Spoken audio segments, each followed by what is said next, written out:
Hi friends, అందరికీ నమస్కారం. అంజలి కథలకి స్వాగతం. ఈరోజు జానపద నవల కథ పేరు కపాల కిరీటం. విక్రమపురి మహారాజు మహేంద్రపాలుడు సభతీరి ఉండగా నడుముకి కత్తి ధరించిన ఓ యువకుడు సభలోకి ప్రవేశించాడు. రాజు ఆ యువకుని వంక ఎగాదిగా చూసి, ఎవరు నీవు అని ప్రశ్నించాడు. అంతలో పక్కనే ఉన్న మంత్రి యువకుణ్ణి గుర్తుపట్టి రాజుతో, ఇతడు ఎవరో కాదు, మన సేనాని కొడుకు విక్రమసేనుడు. చిన్నతనంలో ఇతన్ని వాళ్ళ తండ్రి గురుకులానికి పంపించాడు. తిరిగి ఇంతకాలానికి రాజ్యాన్ని చేరుకున్నాడు అని చెప్పాడు. అప్పుడు రాజు విక్రమసేనుడితో, నీ వాలకం చూస్తూ ఉంటే అన్ని విద్యల్లోనూ ఆరితేరిన వాడిలాగా కనిపిస్తున్నావు. నీ సామర్థ్యానికి తగిన పదవి ఏదైనా కోరుకో, ఇస్తాను అన్నాడు. దానికి విక్రమసేనుడు, మహారాజా, మీరు చెప్పిన విధంగానే నేను అన్ని విద్యల్లోనూ ఆరితేరాను. కానీ నేను ఇప్పుడు వచ్చింది పదవి కోసం కాదు. గురుకులం నుంచి నేరుగా మా తండ్రిని కలుసుకోవాలనే ఆతృతతో ఈ సభలోకి వచ్చాను. నా తండ్రి ఎక్కడా అని ప్రశ్నించాడు. ఆ మాటలకు రాజు ముఖం చిట్లించి ఏదో మాట్లాడబోయి మంత్రి వంక చూశాడు.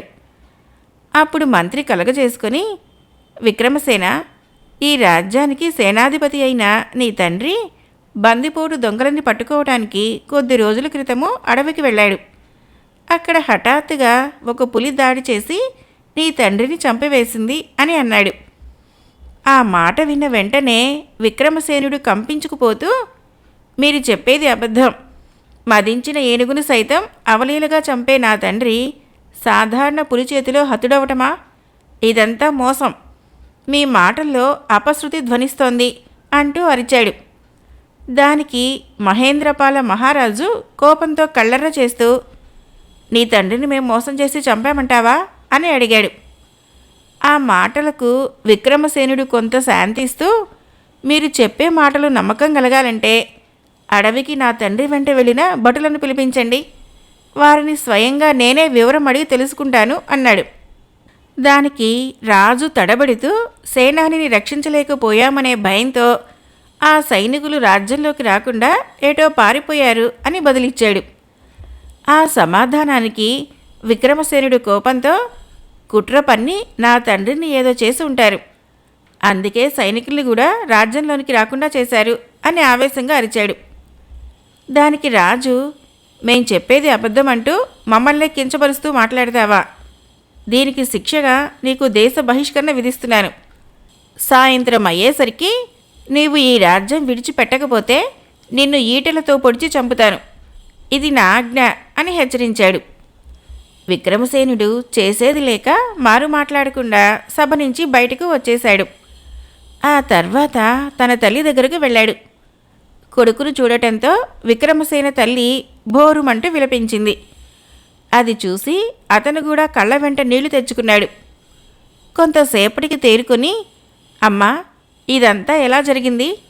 నాన్న రహస్యం ఏదైనా చెప్పాడా అని ప్రశ్నించాడు. దానికి అతని తల్లి చిన్నగా నిట్టూర్పు విడిచి ఇలా అన్నది, దేశభక్తి పరాయణుడైన మీ తండ్రి రాజ్యానికి సంబంధించిన ఏ విషయమూ నా దగ్గర చెప్పేవాడు కాదు. కానీ అడవికి వెళ్ళటానికి ఒక వారం రోజుల ముందు విచారంతో తీవ్రంగా ఆలోచిస్తూ ఉండడం చూసి కారణం అడిగాను. మీ తండ్రి విచారవదనంతో మహారాజు ప్రమాదకరమైన మహత్తర కార్యం నాపై మోపారు. ఎన్ని విధాలుగా ఆలోచించినా ఆ కార్యాన్ని నెరవేర్చడం అసాధ్యంగా తోస్తుంది అని అన్నాడు. ఆ మాటలకు నేను, అంత ప్రమాదకరమైన పని అయినప్పుడు ఆ కార్యాన్ని విరమించుకోవచ్చు కదా అన్నాను. దానికి గంభీరంగా ముఖం పెట్టి, సేనాని అన్నవాడు ప్రమాదాలను, విషమ పరిస్థితులను చూసి అధైర్యపడకూడదు. వాటిని ధైర్యంగా ఎదుర్కొని వీరత్వం చూపాలి. పైగా ఆ కార్యం నెరవేర్చమని రాజు ఆజ్ఞ. ఇక వెళ్ళక తప్పదు అని అన్నాడు. చేసేది లేక నేను ఇక మారు మాట్లాడలేదు. కొన్ని రోజుల తర్వాత మీ తండ్రి ఆ కార్యాన్ని నెరవేర్చడానికి బయలుదేరుతూ, అబ్బాయిని జాగ్రత్తగా చూడు, వాడు గురుకులం నుంచి వచ్చాక ఈ రాజ్యంలో కాకుండా వేరే రాజ్యంలో జీవితం గడపమను అని చెప్పి వెళ్ళిపోయారు. అప్పటి నుంచి ఇంతవరకు మీ తండ్రి జాడ తెలియదు. రాజుని ఈ విషయం అడిగితే నీతో చెప్పిన విధంగానే చెప్పి చేతులు దులుపుకున్నాడు అని వివరించింది. అప్పుడు విక్రమసేనుడు, అమ్మా, ఇదంతా రాజు కుట్రలా తోస్తోంది. తన స్వార్థానికి నాన్నని బలిచేసి ఉంటాడు. అందుకే నేనంత గట్టిగా అడిగినా సరి అయిన సమాధానం చెప్పకుండా పెద్ద హోదాగల ఉద్యోగం ఇస్తానంటూ నన్ను మభ్యపెట్టాడు. కానీ నేను వాటికి లొంగకుండా నాన్న గురించి పదే పదే ప్రశ్నించడంతో రాజు నన్ను వదిలించుకోవటానికి రాజ్య బహిష్కరణ శిక్ష విధించాడు అని చెప్పి, అమ్మా, నేను ఈ రాజ్యం వదిలి నా స్నేహితుడైన మహేంద్రపురం యువరాజు చంద్రవర్మను కలుసుకొని తండ్రి ఆచూకీ తెలుసుకుంటాను. ఈ ప్రయత్నంలో నాకు విజయం సిద్ధించేటట్లు ఆశీర్వదించమ్మా అంటూ ఆమె కాళ్లకు నమస్కారం చేశాడు. విక్రమసేనుడి తల్లి అశ్రుధారణతో క్షేమంగా తిరిగిరా నాయనా అని దీవించింది. ఆ తర్వాత విక్రమసేనుడు తన రాజ్యం వదిలిపెట్టి మిత్రుణ్ణి కలుసుకోవటానికి మహేంద్రపురం బయలుదేరాడు. ఆ రాజ్యం చేరేసరికి చీకటి పడిపోయింది. కోట ద్వారాలు మూసి ఉండటంతో యువరాజు చంద్రవర్మను కలుసుకునే అవకాశం కలగలేదు. మర్నాడు కలవవచ్చులే అని అనుకుని విక్రమసేనుడు ఆ రాత్రి సత్రంలో బస చేయవలసొచ్చి అక్కడికి నడిచాడు. సత్రం తలుపులు కూడా మూసి ఉండటంతో ఆశ్చర్యపోతూ ఈ వేళప్పుడే మూసివేశారేంటి అని అనుకున్నాడు. సత్రం లోపల జనం ఉన్నట్లు అలికిడి కావటంతో విక్రమసేనుడు తలుపు దగ్గరికి వెళ్ళి తట్టాడు. లోపల ఉన్న జనము భయంతో భూతం వచ్చింది, భూతం అంటూ కీచుగొంతుతో అరవసాగారు. ఆ మాటలకి విక్రమసేనుడు మండిపడుతూ, నేను దయ్యాన్ని భూతాన్ని కాదు, ఒక బాటసారిని అని అన్నాడు. దానికి సమాధానం లోపలి నుంచి ఏమీ రాలేదు. విక్రమసేనుడు మరింత కోపంతో తలుపులు దబదబా బాదాడు. అయినా తలుపు తీయలేదు సరికదా, ఎవరూ లేనట్లు నిశ్శబ్దం ఆవరించింది. ఇక చేసేది లేక విక్రమసేనుడు ఏ ఇంటి వద్దైనా ఈ రాత్రి సమయం వెళ్ళబుచ్చవచ్చును అనుకుంటూ బయటికి నడిచాడు. వీధిలో జనసంచారం అనేది లేకుండా అంతా నిర్మానుష్యంగా ఉంది. అది చూసి విక్రమసేనుడు విస్తుపోతూ ఏమిటి వింత అనుకుంటూ ముందుకు నడవసాగాడు. అంతలో కర్ణ కఠోరంగా ఉండే పెద్ద పెడబొబ్బ వినిపించింది. ఆ కేకకు అతను ఉలిక్కిపడి వెనక్కి తిరిగి చూశాడు. ఆ వీధి చివరలో ఒక నల్లటి ఆకారము తలపై మంటల్ని చిమ్ముతూ ముందుకు రాసాగింది. అప్పుడు విక్రమసేనుడికి పరిస్థితి అర్థమైంది. ఈ రాజ్యంలోని ప్రజలు ఈ భూతానికి భయపడి పొద్దు కృంగేసరికి ఇళ్లలోకి దూరి తలుపులు వేసుకుంటున్నారు అని గ్రహించాడు. ఈ భూతం అంతు చూసి ప్రజల భయాన్ని పారద్రోలాలి అని అనుకొని విక్రమసేనుడు కత్తి దూసి ముందుకు వస్తున్న భూతానికి ఎదురు వెళ్ళాడు. ధైర్యంగా కత్తి ఎత్తి వస్తున్న అతన్ని చూసి భూతము గిరుక్కున వెనక్కు తిరిగి వేగంగా అడుగులు వేయసాగింది. భూతము వెనకకు మరలటంతో విక్రమసేనుడికి మరింత ధైర్యం వచ్చింది. ఆ వెంటనే చిన్న పరుగుతో భూతాన్ని సమీపించసాగాడు. అది గ్రహించిన భూతము వేగంగా పరిగెడుతూ రాజ్యం దాపులనే ఉన్న శ్మశానంలోకి ప్రవేశించింది. విక్రముడు కూడా పట్టుదలతో దాని వెంటబడి శ్మశాన వాటిక చేరుకున్నాడు. కటిక చీకటిగా ఉన్న శ్మశానాన్ని నిశింతగా పరిశీలిస్తూ చూడసాగాడు. అంతలో 5 భూతాల వలె ఉన్న ఆకారాలు తలపై మంటలు వెదజల్లుతూ అతన్ని చుట్టుముట్టాయి. విక్రమసేనుడు కత్తి ఎత్తి అదను చూసి ఒక భూతం తలపైకి కత్తి తిప్పాడు. ఆ దెబ్బకు భూతం తల తెగి క్రింద పడింది. విక్రమసేనుడు తెగిపడి ఉన్న మొండెంపై ముసుగు తొలగించి చూడగా అది మానవ ఆకారంలో ఉండటంతో మరింత ఆశ్చర్యపోయాడు. అది చూసి మిగిలిన 4 భూతాల వలె ముసుగులు ధరించిన వారు నెత్తిపై నిప్పులకుండా క్రింద పడేసి మొలల నుంచి కత్తి దూసి విక్రమసేనుడిని ఎదుర్కొన్నారు. విక్రమసేనుడు చాకచక్యంగా తప్పించుకుంటూ వారిని గాయపరచసాగాడు. చివరికి విక్రముడి దాటికి వారి ఎదురు నిలవలేక పారిపోసాగారు. అయినా అతను వారిని పట్టుకోవాలనే ఉద్దేశంతో వెంటబడ్డాడు. అలా వారు పరిగెడుతూ ఆ శ్మశానం సమీపంలో ఉన్న పాడుబడిన గుడిలోకి ప్రవేశించారు. విక్రముడు కూడా ఆ గుడిలోకి ప్రవేశించాడు. కానీ వారు కనిపించకపోవడంతో విస్తుపోతూ ఆ గుడిలో నలుమూలలా పరికిస్తూ నేలపైకి దృష్టి సారించాడు.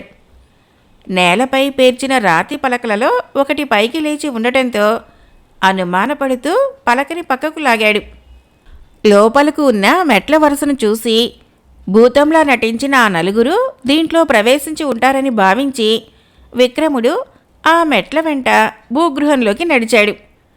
అలా కొంత దూరం వెళ్ళగా దివిటి వెలుగు కనిపించింది. ఆ వెలుగులో రాతితో నిర్మించిన గదులు కనిపించాయి. వాటిలో ఉన్నారేమోనని విక్రముడు వెతుకుతూ ఉండగా గట్టిగా నవ్వుతూ సభాష్ వీరుడా అనే మాటలు వినిపించాయి. విక్రముడు మాటలు వచ్చిన దిక్కుకు చూడగా ఆ రాజ్యపు రాజు సుధీరుడు కొంతమంది భటులతో రాసాగాడు. రాజును చూసి విక్రమసేనుడు కోపంగా, భూతాల వలె నాటకం ఆడుతూ ప్రజల్ని భయభ్రాంతులు చేస్తున్నది మీరేనా? ప్రజల్ని కన్నబిడ్డల వలె చూసుకోవలసిన రాజులై ఉండి వారిని ఎందుకు భయానికి గురి చేస్తున్నారు అని ప్రశ్నల వర్షం కురిపించాడు. దానికి రాజు సుధీరుడు చిరునవ్వు నవ్వుతూ, నీ ప్రశ్నలన్నింటికీ సమాధానం చెబుతాను. ముందు నువ్వు ఏ రాజ్యపు వాసివో చెప్పు అని ఎదురు ప్రశ్న వేశాడు. ఆ మాటలకి విక్రముడు, గురుకులంలో నాకు ఆప్తమిత్రుడైన మీ కుమారుడు చంద్రవర్మని కలుసుకోవటానికి వచ్చాను. రాత్రి సమయం అవటంతో కోట తలుపులు మూసి ఉండటం వలన అతన్ని కలుసుకోలేకపోయాను. అంతలో ఈ భూతాల గొడవతో ఇక్కడికి చేరుకున్నాను అని వివరించాడు. అది విన్న రాజు విచారంగా ముఖం పెట్టి, నాయనా, భూతాల నాటకం ఆడటానికి కారణము నాకు పుత్రుడు నీకు మిత్రుడు అయిన చంద్రవర్మను రక్షించుకోవటానికి అన్నాడు. ఆ మాటలకి విక్రమసేనుడు ఆశ్చర్యపోతూ, నా మిత్రుడికి ఏం ఆపద వాటిల్లింది అని ఆదుర్దాగా అడిగాడు. రాజు తల వంచుకొని, నా దురాశను తీర్చడానికి హిమాలయాలలో ఉన్న హిరణ్య శిఖరానికి వెళ్ళి జాడ తెలియకుండా పోయాడు అన్నాడు. ఆ మాటలకు అర్థం కాని విక్రమసేనుడు రాజుతో, జరిగిన విషయమంతా నాకు విడమరిచి చెప్పండి అని అడిగాడు. దానికి రాజు సుధీరుడు అలాగే చెబుతాను అంటూ ఇలా చెప్పసాగాడు. హిమాలయ పర్వతాలలో హిరణ్య శిఖరం అనే పర్వతం పైన హిరణ్యాక్ష వంశానికి చెందిన రాక్షసులు నివసిస్తున్నారు. వారికి మానవ మాంత్రికుడు గురువుగా ఉండేవాడు. ఆ మాంత్రికుడు తన మంత్రశక్తితో రాక్షసులకు అన్ని విధాలా సహాయం చేసి రాక్షసులకు ఆరాధ దైవంగా మారాడు. కొంతకాలానికి మాంత్రికునికి వృద్ధాప్యం సమీపించింది. ఎన్నో శక్తులు సంపాదించుకున్న మాంత్రికుడు చావు లేకుండా చేసుకోలేకపోయాడు.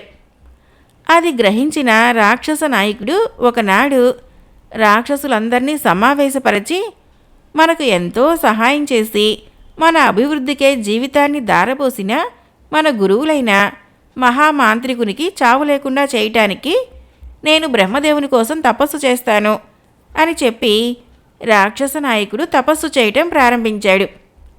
కొంతకాలానికి బ్రహ్మదేవుడు ప్రత్యక్షమై రాక్షస నాయకుని కోరిక మేరకు వజ్రాలు పొదగబడిన ఓ కిరీటాన్ని ఇస్తూ బ్రహ్మదేవుడు ఇలా అన్నాడు, ఓ రాక్షసరాజా, ఈ కిరీటాన్ని ధరించిన వారు మహాబల సంపన్నులవటమే కాకుండా మృత్యువు దరిదాపులకు కూడా రారు అని చెప్పి అంతర్ధానులు అయ్యాడు. ఆ తర్వాత రాక్షసరాజు ఆ కిరీటాన్ని మాంత్రికుడికి ఇవ్వటానికి హిరణ్యశిఖరం చేరాడు. కానీ మాంత్రికుని అస్థిపంజరము అద్దాల పెట్టెలో ఉండడం చూసి రాక్షస నాయకుడు దుఃఖంతో కారణం అడిగాడు. అందుకు ఇతర రాక్షసులు వినయంగా, మహారాజా, మీరు తపస్సు చేయటానికి వెళ్ళిన కొద్ది రోజులలో మాంత్రికుల వారు మరణించారు. దాంతో ఈ మాంత్రికుని దేహాన్ని అద్దాల పెట్టెలో ఉంచాము అని వివరించారు. అది విన్న రాక్షస నాయకుడు కొంతసేపు విచారించి తర్వాత బ్రహ్మ ఇచ్చిన వజ్రకిరీటాన్ని చనిపోయిన మాంత్రికుని కపాలానికి పెట్టి అద్దాల పెట్టిని శత్రు దుర్భేద్యమైన మంచు గుహలో ఉంచాడు. ఇలా ఆ కిరీటాన్ని కపాలానికి అలంకరించడం వలన కపాల కిరీటంగా పేరు పొందింది. ఆ కపాల కిరీటం గురించి తెలిసిన మానవులు దాన్ని సాధించేటందుకు ప్రయత్నాలు ప్రారంభించారు. కానీ మంచులోయలు అగాధాలతో కూడిన హిమాలయ పర్వతాలు చేరలేక కొంతమంది విరమించుకున్నారు. పైగా హిరణ్య శిఖరం వెళ్లే దారిలో గంధర్వులు పవిత్రంగా భావించే కాంచన శిఖరం ఉంది. ఆ శిఖరంపై ఏ ప్రాణి అడుగుపెట్టినా గంధర్వులు సహించరు. అంతటి భయంకరమైన ప్రదేశంలో ఉన్న కపాల కిరీటం తెచ్చి నన్ను అమరుణ్ణి చేయటానికి వెళ్ళిన చంద్రవర్మ ఏమైనాడో తెలియదు. నా కుమారుణ్ణి వెతికించేటందుకు తెలివితేటలు బలము ఉన్న వ్యక్తి కోసము ఈ భూతాల నాటకం ఆడాను.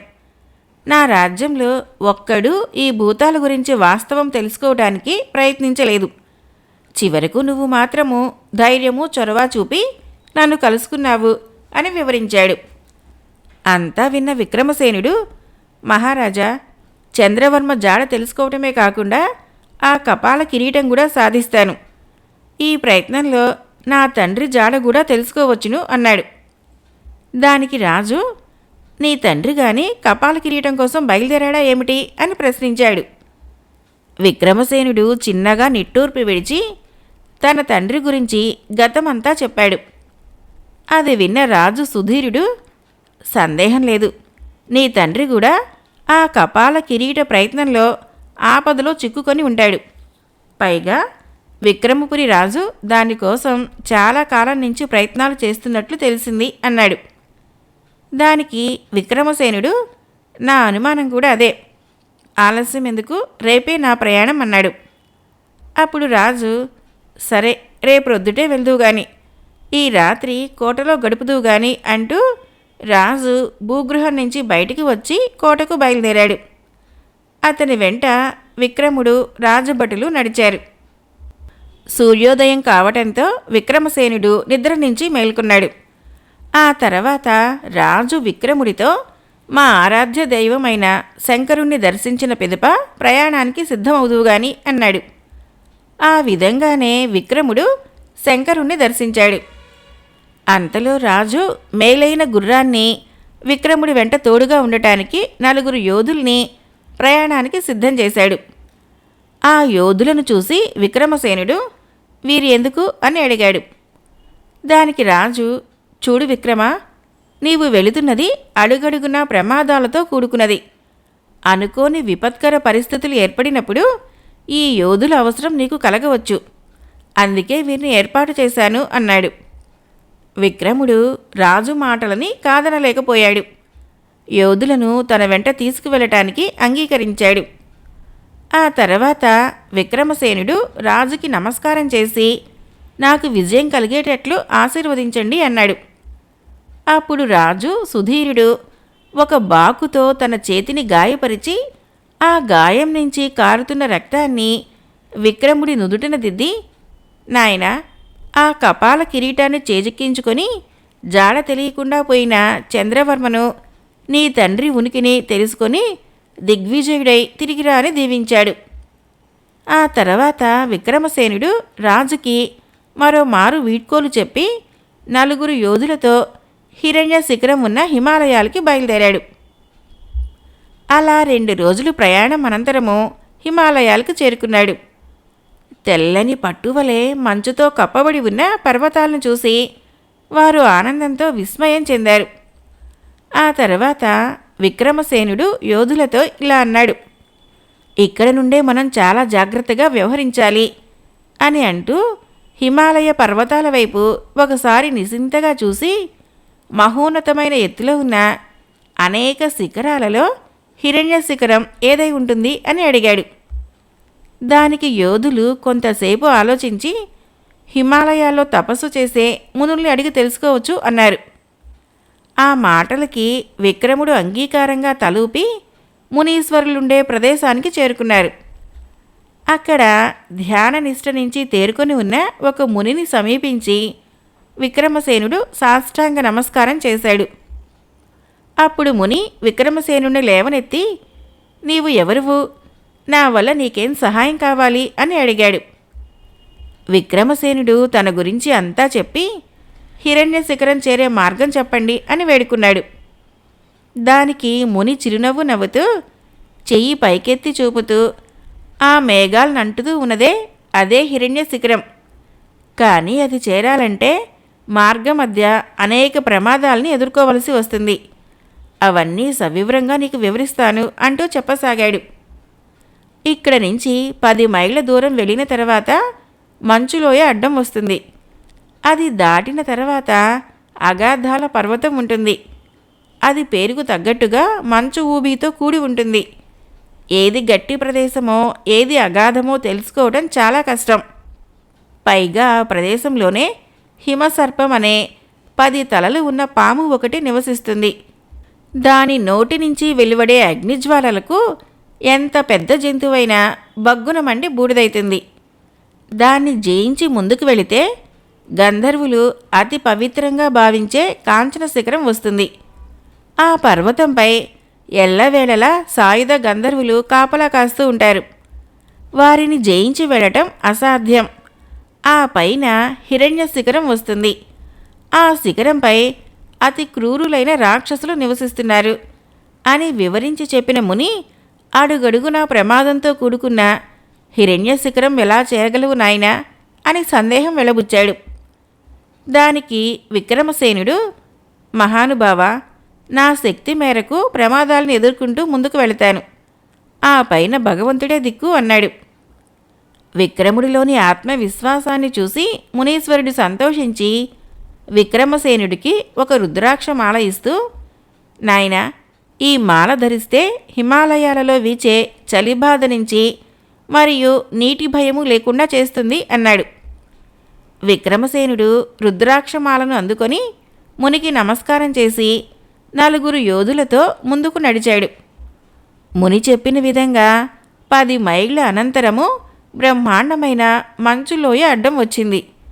విక్రమసేనుడు యోధులను హెచ్చరించి లోయ అంచు వెంబడి నడవసాగాడు. అడుగులు అడుగు వేసుకుంటూ నడుస్తున్నారు. అతి జాగ్రత్తగా నడవసాగారు. కానీ దురదృష్టవశాత్తు యోధులలో ఒకడు కాలు జారి లోయలో పడిపోయాడు. అది చూసి విక్రమసేనుడు ఏమీ చేయలేని నిస్సహాయుని వలె ఉండిపోయాడు. మిగిలిన 3 యోధులు కూడా తమ అనుచరుణ్ణి రక్షించుకోలేకపోయామనే బాధ, ఆ వెంటనే భయము కూడా కలిగింది. అది గ్రహించిన విక్రమసేనుడు వారికి ధైర్యం చెబుతూ క్రమేపీ లోయను దాటాడు. ఆ తరువాత అగాధ పర్వతం వచ్చింది. ఆ ప్రదేశం అంతా మంచు ముద్ద వలె సమాంతరంగా ఉంది. అందువలన ఊబి ఎక్కడ ఉన్నదో తెలుసుకోవటం వారికి కష్టం అనిపించింది. చివరికి విక్రమసేనుడికి ఒక ఉపాయం తోచింది. ఆ ప్రకారము కత్తిమొనతో మంచును పరిశీలిస్తూ గట్టి ప్రదేశం వెంబడి నడవసాగాడు. ఇంతలో ఆ ప్రాంతంలో నివసిస్తున్న హిమసర్పము వీరిని చూసి కోపంతో 10 తలల నుంచి అగ్నిజ్వాలలను కురిపిస్తూ ముందుకు రాసాగింది. అది చూసి విక్రమసేనునితో సహా యోధులకు కూడా వెన్నులో నుంచి వణుకు పుట్టుకు వచ్చింది. హిమసర్పము మరింత రౌద్రంతో బుసకొడుతూ మరింత ముందుకు వచ్చింది. దాంతో వారు ప్రాణభయంతో వెనక్కి పరిగెత్తారు. ఆ కంగారులో 2 యోధులు ఊబిలలో పడి ప్రాణాలు పోగొట్టుకున్నారు. మిగిలిన ఒక యోధుడు కూడా హిమసర్పం అగ్నిజ్వాలలకి కాలి బూడిదైపోయాడు. ఇక ఒంటరిగా మిగిలిన విక్రమసేనుడి వైపు హిమసర్పం రాసాగింది. ఇక తనకు చావు తప్పే మార్గం లేదనుకున్నాడు. అయినా చివరిదాకైనా పోరాడి విజయమో వీరస్వర్గమో పొందాలనే నిశ్చయంతో విక్రమసేనుడు కత్తి దూసి సర్పం ఎదుట నిలబడ్డాడు. కానీ సర్పం తలల నుంచి వస్తున్న అగ్నిజ్వాలలకు తట్టుకోలేక పరిగెత్తబోయాడు. ఆ ప్రదేశం అంతా ఊబిలతో నిండి ఉండటం గుర్తుకు రావడంతో చప్పున నిలబడి ఏం చేయటమా అని ఆలోచించి ఆ ప్రకారము మంచుపై దొర్లుకుంటూ ఊబీల బారి పడకుండా వేగంగా పోసాగాడు. అలా దొర్లుతూ విక్రమసేనుడు అగాధ పర్వతం చివరికంటూ వచ్చాడు. అక్కడ లేచి నిలబడటానికి ప్రయత్నం చేశాడు. కానీ పర్వతం చివర అంచు కావటం వలన నిలదొక్కుకోలేక వేగంగా పర్వతం నుంచి కిందకి జారసాగాడు. అలా మంచు నుంచి జారుతూ కింది భాగంలో హిమాలయాల నుంచి పుట్టిన నదిలోకి ప్రవేశించాడు. ఆ నదిలో విక్రమసేనుడు ఒడ్డుకు చేరటానికి ఈదటం ప్రారంభించాడు. కానీ ప్రవాహ వేగము హెచ్చుగా ఉండటం వలన ఆ ప్రయత్నం ఫలించలేదు. చివరకు విక్రమసేనుడిలో ఓపిక నశించడంతో స్పృహ తప్పి పడిపోయాడు. అలా నీటిలో మునుగుతూ తేలుతూ నదిలో కొట్టుకుపోసాగాడు. ఇంతలో ఒక పెద్ద చెయ్యి విక్రమసేనుణ్ణి నీటి నుంచి బయటకు తీసింది. కొంతసేపటికి తెప్పరిల్లిన విక్రమసేనుడు తను కొండ ప్రదేశంపై ఉండటం చూసి ఇక్కడికి ఎలా వచ్చానా అని ఆశ్చర్యపోతూ చుట్టుపక్కల పరిగించాడు. కొద్ది దూరంలో ఎదురుగా పర్వతాకారంలో ఉన్న ఒక రాక్షసుడు కనిపించాడు. ఆ రాక్షసునికి కాళ్ళు లేవు, కానీ చేతులు మాత్రము గడకర్రల వలె పొడవుగా ఉన్నాయి. రాక్షసుడు వికృతంగా నవ్వుతూ తన పొడవాటి చేతిని ముందుకు చాపి విక్రమసేనుణ్ణి గుప్పెట బిగించి పట్టుకున్నాడు. దానికి విక్రముడు అధైర్యపడకుండా కత్తి దూసి రాక్షసుని చెయ్యి నరకబోయాడు.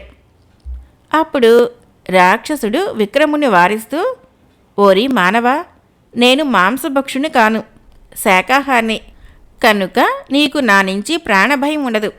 కానీ నీవు నా నుంచి తప్పించుకొని తిరిగి వెళ్ళాలంటే ఒక షరతు. అదేమిటంటే ఈ నది వెంబడిపోతే దట్టమైన అడవి వస్తుంది. అడవిలో ఆటవికులు నివసిస్తున్నారు. వారి ఆరాధ్య దేవత అయిన నాగభైరవి విగ్రహము 2 కళ్ళలో పసుపు నీలం వజ్రాలు తాపడం చేసి ఉన్నాయి. ఆ వజ్రాల్ని నువ్వు తీసుకురావాలి అన్నాడు.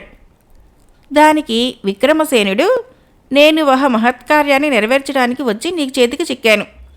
మధ్య నీకు సహాయం చేయలేను. పైగా ఆటవికుల ఆరాధ్య దేవత కళ్ళ నుంచే వజ్రాలని వారి కళ్ళు గప్పి తీసుకురావాలంటే అసాధ్యం. నన్ను విడిచిపెట్టు అని అన్నాడు. అందుకు రాక్షసుడు పెద్దగా నవ్వుతూ, నా షరతు అంగీకరించని పక్షంలో నీకేం గతి పడుతుందో చూడు అంటూ రాక్షసుడి పక్కనే ఉన్న గృహను చూపుతూ ఆ గృహానికి అడ్డంగా ఉన్న పెద్ద బండను తొలగించాడు. లోపల అనేక మంది గొలుసులతో బంధించబడి ఉన్నారు. వారిని చూపిస్తూ రాక్షసుడు, నిన్ను కూడా ఇలానే బంధిస్తాను అన్నాడు. విక్రమసేనుడు గృహవైపు తల తిప్పి బంధింపబడ్డ వీరుల వైపు నిశితంగా చూశాడు. వారిలో తన స్నేహితుడైన చంద్రవర్మ కనిపించడంతో విక్రమసేనుడు ఆనందంతో బిగ్గరగా, ఓ మిత్రమా అని పిలిచాడు. ఆ మాటలకి చంద్రవర్మ కూడా విక్రమసేనుని చూసి ముఖం ఆనందంతో విప్పారింది. ఇదంతా చూస్తున్న రాక్షసుడు అంతవరకు తన గుప్పెటలో ఉన్న విక్రమసేనుణ్ణి నేలపై వదిలి, ఓ మానవా, నేను చెప్పిన పని చేస్తే నీ మిత్రునితో పాటు వారిని కూడా విడుదల చేస్తాను.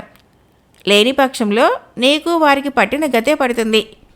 కొద్ది క్షణాలు నీకు గడువు ఇస్తున్నాను, ఏదో ఒకటి నిర్ణయించుకో అన్నాడు. కానీ విక్రమసేనుడు ఆ మాటలేవీ పట్టించుకోకుండా మిత్రుణ్ణి కలిశాననే ఆనందంతో వడిగా నడుచుకుంటూ చంద్రవర్మను సమీపించాడు. కళ్ళు లోతుకుపోయి బలహీనులుగా ఉన్న చంద్రవర్మను చూసి విక్రమసేనుడు, మిత్రమా, ఈ దుస్థితి ఎందుకు కలిగింది? నిన్ను ఇటువంటి పరిస్థితుల్లో చూస్తానని నేను ఎప్పుడూ ఊహించలేదు అని అన్నాడు. దానికి చంద్రవర్మ చిన్నగా నిట్టూర్పి విడిచి ఇలా చెప్పసాగాడు. చూడు విక్రమసేన, దురాశ దుర్మరణానికి చేటు అనే సామెత మాదిరిగా మా నాన్న నన్ను మృత్యుంజయుని చేసి చక్రవర్తి కావాలనే దురాశతో కపాల కిరీటం సంపాదించమని పురిగొల్పాడు. నేను మా తండ్రి మాట కాదనలేక కపాల కిరీటం కోసము కొంతమంది భటులతో బయలుదేరాను. అలా హిమాలయ పర్వతాలలో మంచులోయ గుండా నడుస్తూ ఉండగా మంచుగడ్డ విరిగి నా వెంట వచ్చిన భటులలో కొంతమంది ప్రాణాలు కోల్పోయారు. మిగిలిన వారు అగాధాల పర్వతంలో ఊబిలో కూరుకుని మరణించారు. చివరకు మిగిలిన నేనొక్కడిని ధైర్యంగా అగాధాల పర్వతం ఎక్కడం ప్రారంభించాను. ఇంతలో ఆ ప్రాంతంలో నివసిస్తున్న హిమసర్పము అగ్నిజ్వాలలు నోటి నుంచి చిమ్ముతూ ముందుకు రాసాగింది. దానికి నేను భయపడి కొండపై నుంచి మంచులో జారుకుంటూ ఈ రాక్షసుడి చేతిలో చిక్కాను. వీడు నన్ను వదిలిపెట్టడానికి ఒక షరతు పెట్టాడు. అదేమిటంటే ఈ నది సమీపంలో నివసిస్తున్న ఆటవికుల ఆరాధ్య దేవత విగ్రహానికి ఉన్న పసుపు నీలం వజ్రాలు తీసుకురమ్మని చెప్పాడు. రాక్షసుడు చెప్పిన విధంగా ఆటవిక ప్రదేశానికి వెళ్ళాను. అక్కడ ఆటవికులు నిత్యం వారి దేవతను పూజిస్తూ ఉండటం వలన ఆ వజ్రాలు తేవటం అసాధ్యం అనిపించింది. చివరకు అడవి నుంచి పారిపోవాలని ప్రయత్నించాను. కానీ రాక్షసుడి వేగుపక్షి అయిన రాకాసి గ్రద్ద నన్ను ముక్కుతో కరుచుకొని తిరిగి ఈ రాక్షసునికి అప్పగించింది. అప్పటినుంచి ఇలా బందిఖానాలో పడి ఉన్నాను అని జరిగిందంతా చెప్పాడు. అంతా విన్న విక్రమసేనుడు కోపంతో, ఈ రాక్షసుణ్ణి ముక్కలు ముక్కలుగా నరికి నిన్ను చెర నుంచి విడిపిస్తాను అన్నాడు ఆవేశంగా. దానికి చంద్రవర్మ, అది జరిగే పని కాదు. భారీ కాయం గల ఈ రాక్షసునికి మన ఖడ్గాలు పూచుక పుల్లలు వంటివి కనుక నువ్వు రాక్షసుని కోరిక ప్రకారము అటవికుల దగ్గరికి వెళ్ళి పసుపు, నీలం, వజ్రాలు తేవటమే ఉత్తమం. ఆ మాటలకి విక్రమసేనుడు, మిత్రమా, నిన్ను రక్షించుకోవడానికి ఎటువంటి సాహసం అయినా చేస్తాను, కానీ ఆ వజ్రాలతో ఈ రాక్షసుడికి పనేంటి అని అడిగాడు. ఇంతలో రాక్షసుడు తన చేతితో విక్రమసేనుణ్ణి పట్టుకొని, ఏం నిర్ణయం తీసుకున్నావు అని ప్రశ్నించాడు. దానికి విక్రమసేనుడు, నీ కోరిక ప్రకారమే అటవికుల మధ్యకు వెళ్ళి వజ్రాలు తీసుకుని వస్తాను, నా ప్రయాణానికి సిద్ధం చెయ్యి అని అన్నాడు. అందుకు రాక్షసుడు ఆనందంతో, నీ ప్రయాణము ఈ క్షణంలోనే ఏర్పాటు చేస్తాను అంటూ చేతిలో ఉన్న విక్రమసేనుణ్ణి క్రిందకు దింపి పెద్దగా చప్పట్లు కొట్టాడు. ఆ మరుక్షణము రెక్కలు రెపరెపలాడిస్తూ పెద్ద రాకాసు గ్రద్ద వచ్చింది. రాక్షసుడు ఆ గద్దను చూపించి, ఇదే నిన్ను ఆ కీకారణ్యానికి తీసుకువెళ్లే వాహనం. అడవి చేరాక నువ్వు పారిపోయే ప్రయత్నం చేసినట్లయితే ఈ గద్ద తన వాడి అయిన ముక్కుతో కరుచుకొని నిన్ను తిరిగి నా స్థావరం చేర్చుతుంది. ఒక్క మాటలో చెప్పాలంటే ఈ గద్ద నీపై ఎల్లవేళలా నిఘా ఉంచుతుంది అని హెచ్చరించాడు. ఆ మాటలకి విక్రమసేనుడు, అధైర్యంతో పారిపోయే పిరికి లక్షణం నాలో లేదు. పైగా నీ కార్యాన్ని ఎందుకు నిర్వహిస్తున్నానో తెలుసా? నా మిత్రుణ్ణి విడిపించుకునేందుకు. అతన్ని విడిపించలేని పక్షంలో నీతో యుద్ధం చేసి విజయమో వీరస్వర్గమో తేల్చుకునేవాణ్ణి అని ఆవేశంగా అన్నాడు. రాక్షసుడు ఆ మాటలు ఏమీ విననట్లు మౌనంగా చూస్తూ ఊరుకున్నాడు. ఆ తర్వాత విక్రమసేనుడు అరటి బోధుల వలె ఉన్న రాకాసు గద్ద కాళ్ళను పట్టుకొని గ్రద్ద రెక్కల మధ్య భాగానికి చేరి కూర్చున్నాడు. అక్కడ నుంచి గుహలో బంధించి ఉన్న మిత్రుడు చంద్రవర్మకు చేతులు ఊపుతూ వీడ్కోలు చెప్పి బయలుదేరమన్నట్లుగా చేతితో గ్రద్ద తలపైన తట్టాడు. కానీ గ్రద్ద కదలలేదు. అప్పుడు విక్రమసేనుడు రాక్షసుడి వైపు చూశాడు. రాక్షసుడు చిన్నగా నవ్వుతూ, చూడు మానవా, అది నా ఆజ్ఞను అనుసరించేది కానీ నీ పెంపుడు పక్షి కాదు అంటూ చేతితో చిన్న చిటిక వేశాడు. ఆ మరుక్షణము రాకాసు గ్రద్ద రెక్కలాడిస్తూ గాలిలోకి లేచింది. గ్రద్ద హఠాత్తుగా గాలిలోకి లేవటంతో విక్రముడు త్రుళ్ళిపడబోయి చప్పున గ్రద్ద మెడ పట్టుకుని కూర్చుండిపోయాడు. గ్రద్ద ఆకాశంలో మబ్బుల దరిదాపుల నుంచి ఎగురుతూ రాక్షసుడు చెప్పిన దట్టమైన అడవిని చేరుకొని ఒక మహావృక్షం పైన వాలింది. విక్రమసేనుడు గ్రద్ద నుంచి చెట్టు కొమ్మలపైకి దిగి అక్కడి నుంచి కొమ్మలను ఆధారంగా చేసుకొని నేలపైకి దిగాడు. చుట్టూ పరికించి చూడగా అంతా దట్టమైన చెట్లతో దారి అంటూ లేకుండా ఉంది. అటవికులు ఉండే ప్రదేశం ఎటువైపు ఉందా అని సంశయం పట్టుకుంది విక్రమసేనుడికి. కపాల కిరీటం జానపద నవల మొదటి భాగం సమాప్తం. రేపటి భాగంలో మిగతా కథ చెప్పుకుందాం. ఫ్రెండ్స్, నా కథలు నచ్చినట్లయితే మన ఛానల్ని తప్పకుండా సబ్స్క్రైబ్ చేయండి, లైక్ చేయండి, షేర్ చేయండి, కామెంట్ చేయండి. Thank you.